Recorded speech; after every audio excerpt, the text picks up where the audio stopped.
calendar. This is the first in this year's CLEAN webinar series, and CLEAN being the Climate Literacy and Energy Awareness Network. And I'll talk more about CLEAN, obviously. This is the introduction to CLEAN, so I'll kind of go over a lot of the CLEAN basics. And then the rest of our series really focus on more strategies for teaching. So CLEAN's here to support climate and energy teaching at really all levels, from K through lower sort of introductory level college.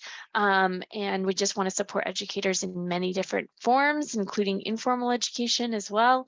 And we hope we can do that. And I'll tell you a little bit about how we do that today. So there's three big aspects to CLEAN that we manage. First is our collection of teaching resources. Second, our pedagogical support and classroom guidance. And then third is our community of practice. And I'll go over each of those throughout the talk today. So I won't tell you too much about them now, because I will tell you more details in just a few minutes. So first, though, I will start with the collection. That's kind of the core of CLEAN. And actually, the collection in CLEAN also makes up the collection of teaching resources for NOAA Teaching Climate site. They syndicate to, or CLEAN is syndicated to their portal and talks to CLEAN, and they basically mirror it on their website. So they fund us to keep up this collection of resources. We manage the resources and put them through the review process I'll talk about. We also develop all the support pages and professional development that they have, and we coordinate the professional development calendar, which is on our front page of CLEAN.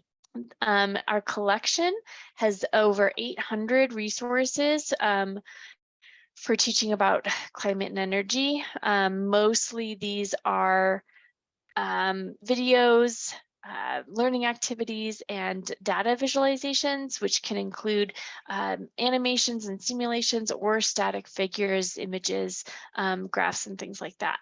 The collection, we don't develop any of these resources, but what CLEAN provides is that we review them for quality. And I'll talk a little bit more about that process in a minute.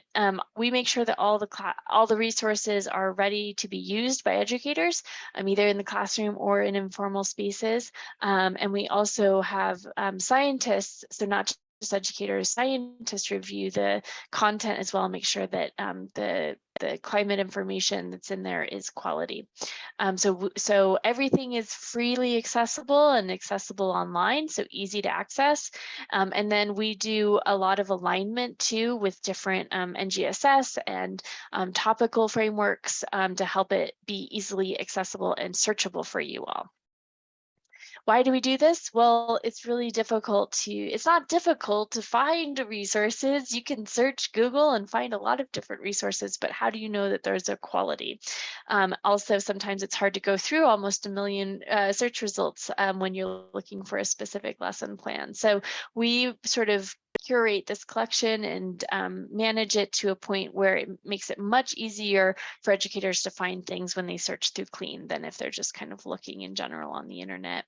Our review process is pretty complicated, but I like to show the image just so you get a sense of our team does a sort of initial triage and going through resources, and then we put them through a review process where at least 6 to 8 people look at each resource.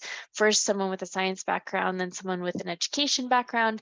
Then we have a panel of education and science specialists. And finally, somebody with a specific knowledge of that topic also looks at each resource before we then use that information to catalog each resource into our collection. So this is what a resource page looks like in the collection. You can see we have a lot of information that we've gathered from that review process that we put on these pages.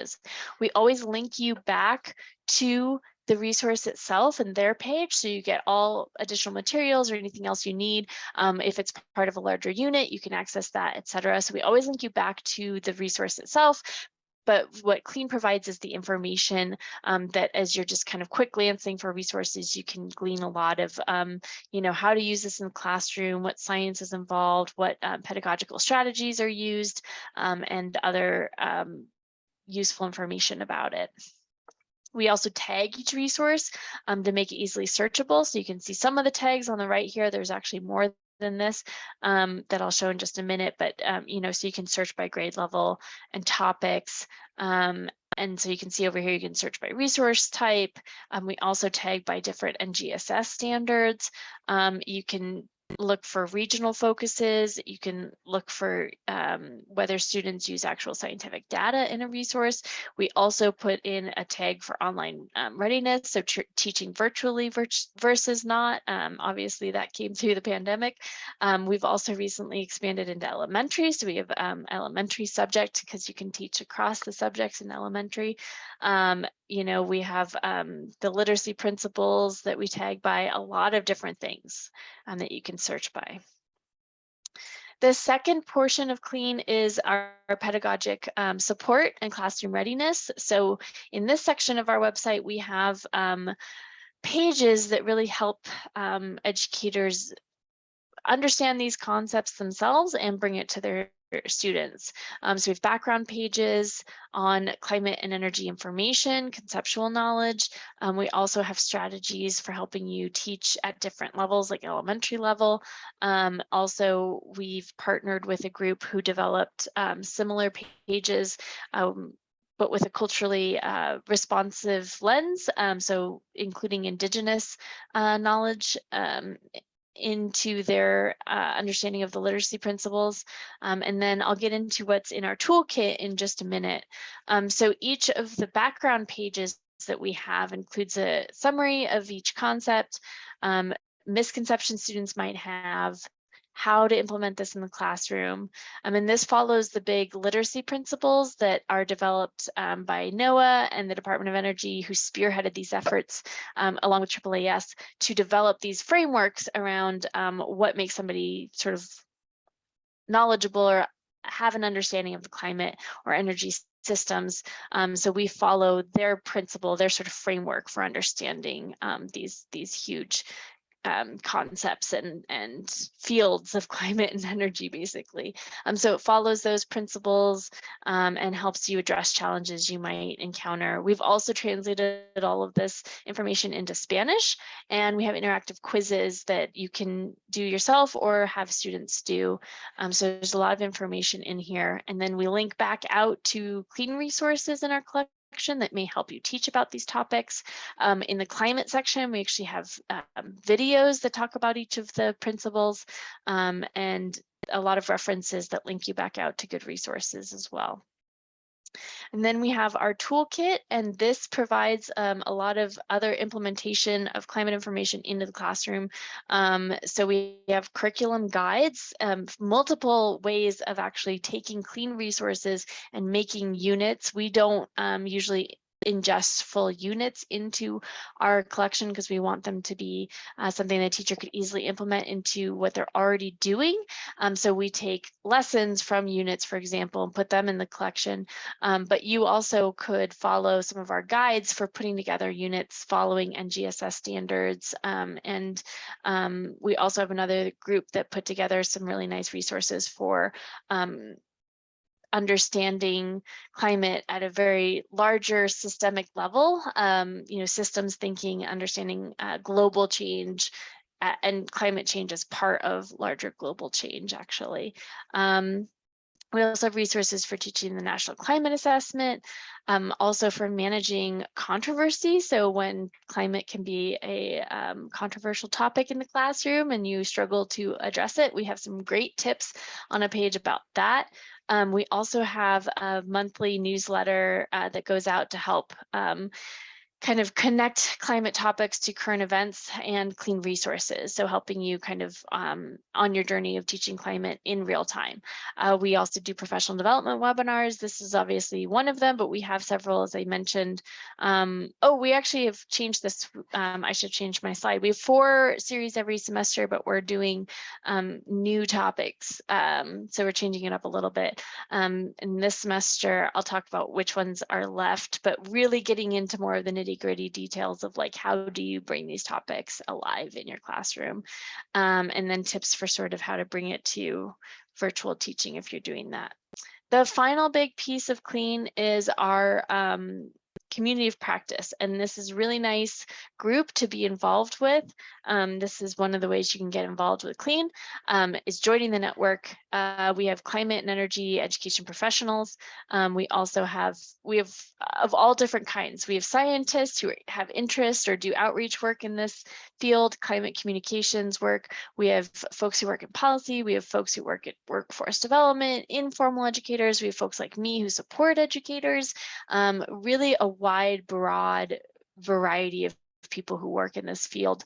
We also have educators themselves. So it's a really nice group. We have an email list that's over 800 people, and it's just a nice place where you can find out about good opportunities for other, resources or professional development, or sometimes there's like opportunities for funding or contests for students or things like that.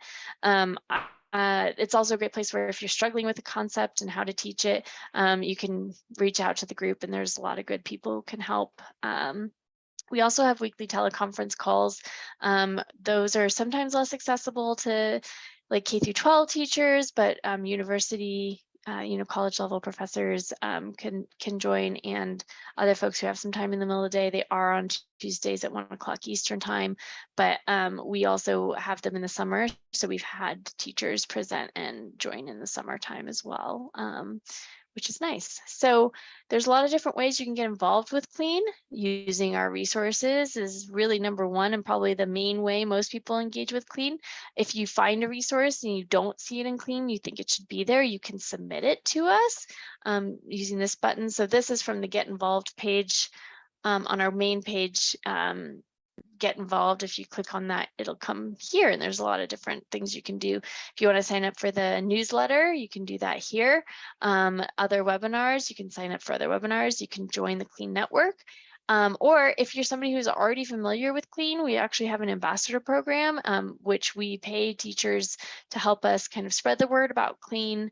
And we're trying to also develop that into a larger professional development sort of group that we can help support teachers.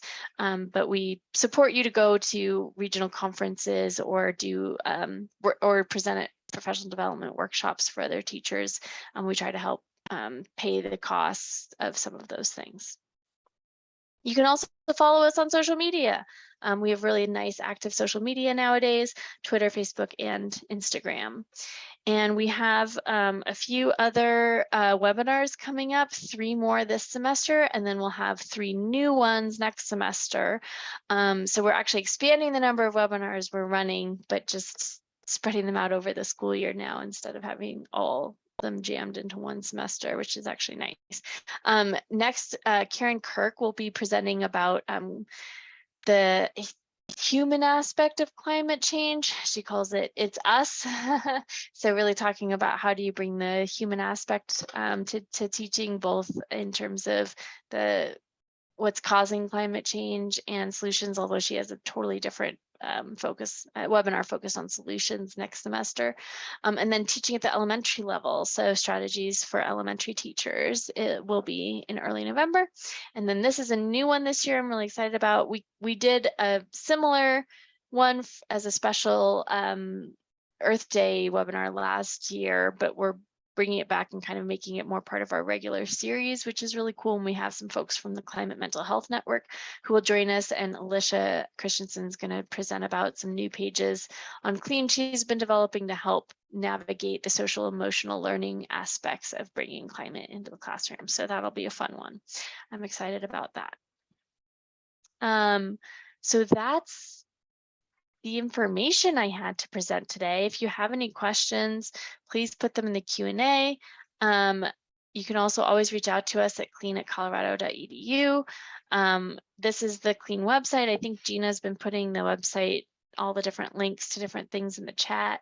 I'm happy to go out and show you the website if that's something of interest to people, but I don't know how I'm doing on time because I haven't been I've been presenting. Oh, just perfect. I still have 10 minutes for questions. Yeah, I have been putting the links in the Q&A because someone informed me that the chat, you can't select the links in the chat. I can't even see it. Yeah, I've been copying and pasting the links into the Q&A. We're in the chat too. They're all in there now. Also, folks, just a reminder, if folks have questions, if you raise your hand, I can unmute you and you can just speak directly. But Katie, are you able to see the Q&A now? Yeah. Okay, great. Oh, and Deborah's saying that it works, so that's good. Yeah. Yeah, it looks yeah, like and you answered a lot of these, which is great. Yeah. And I think, let's see, there was an open one. The storm surge risk maps. Andrea, was this part of the other discussion, or is this something that is not in clean that you're suggesting? Because I am always open to that. I feel like I don't know if we have this one from the Hurricane Center. We have storm surge maps from NOAA. Or no, we have at least flood risks, sea level rise maps. This is a nice one though. If this isn't Yes. clean, Are you able to hear me? Yep. Yes. Oh, good. So hi, I'm Andrea, and I teach physical sciences at Western Governors University, and primarily I teach future teachers, especially elementary ed.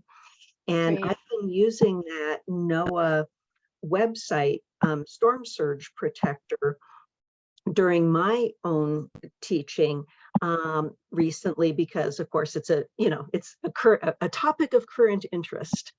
Yes. And so I, during my work with the teachers, I show, okay, tell me, a place you'd like me to go along the coastline, because a lot of the teachers work in those states or, have a friend or family member who lives there.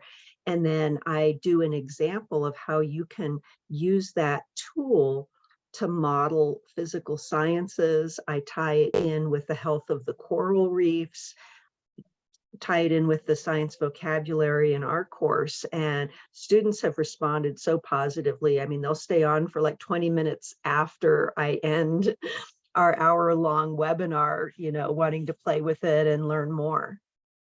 I love that. Yeah, and that's where we have some really nice similar visualizations. I've seen some with the sea level rise, and then some of the ones that I just think of too with the like climate modeling. There's a few, like we have from what's the group, Gina, the Sea Roads and Roads group. They have some nice, like where you can just like play with the model and you can just do so many different things with it. And, you can just probably go for hours looking at some of these things, Yeah, but I thought if there was I feel like there's some energy data too, but yeah, this is a really nice one. I'm going to ingest this, actually this, and that's what we love when people let us know about resources that they use that we don't have in clean, because this is a really nice one. Yeah, because if there could be a teacher's guide, I would make use of that, and so would all of my future teachers.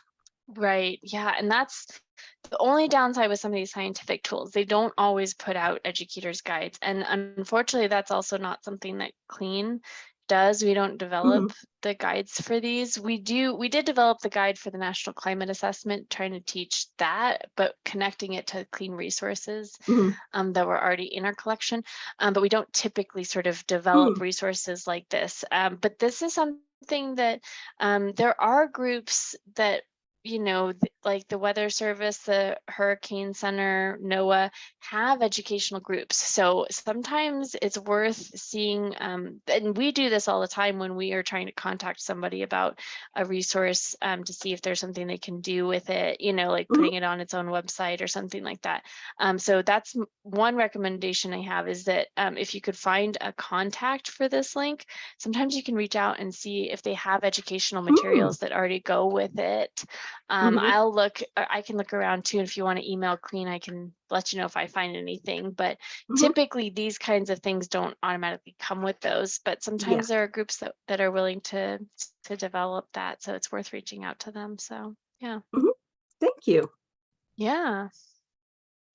I just put the clean email in the chat. I know it's on the slide right there, but the email is in the chat. I just found the setting that will turn on the chat. So Woo, ideally people should be Gina. able to access that now. Sorry it took me a minute. But yeah. There are other questions? And Deborah, like, that's so awesome. I know there's a group down here that's connected with that, Melissa Broughton. She does a lot of pre-service teacher preparation as well. And there was somebody who's part of the Clean Network, Tiffany Boyd, who was an elementary teacher. She's now retired and she's trying to support other elementary teachers to teach about climate. And she and Melissa connected and have been working to try to, get more climate preparation for their the pre-service teachers here at CU, which is where I'm based. Clean is based at CU, through a NOAA Cooperative Institute called Ceres.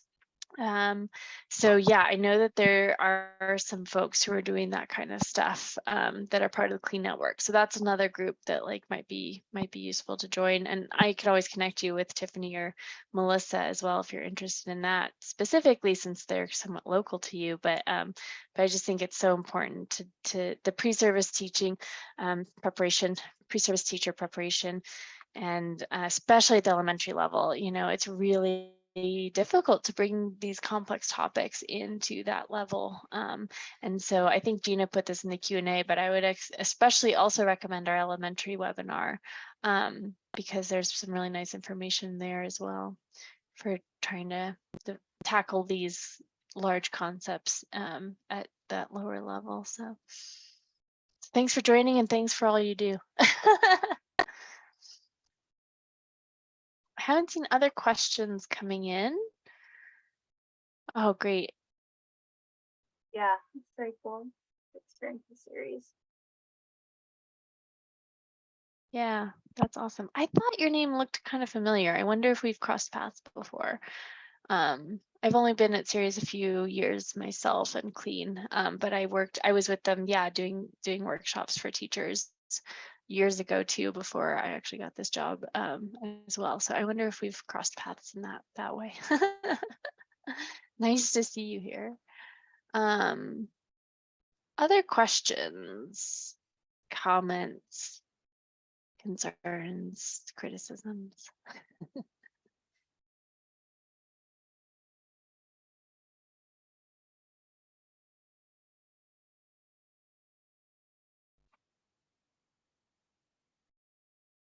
Great, thank you for joining.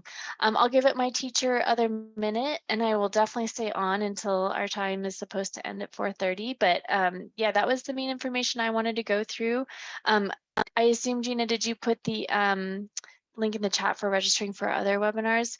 This is obviously a very quick introduction to Clean, and I encourage you all to really attend our other webinars because they get so much more interesting and into so many more details of how to bring this information to your education practices. So I would highly recommend that.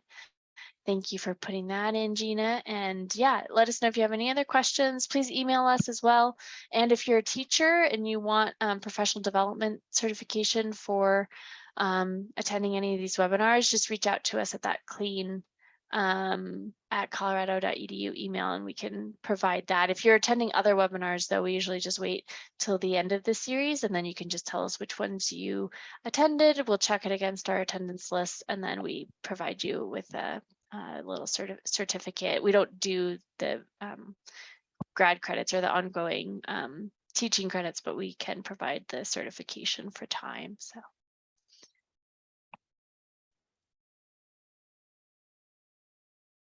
Thanks for joining. And yeah, nice to connect with you again, Andrea.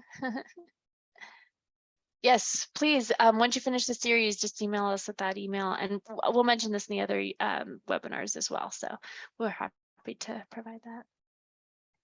Thank you, everybody. Have a nice rest of your day. Thanks, everyone.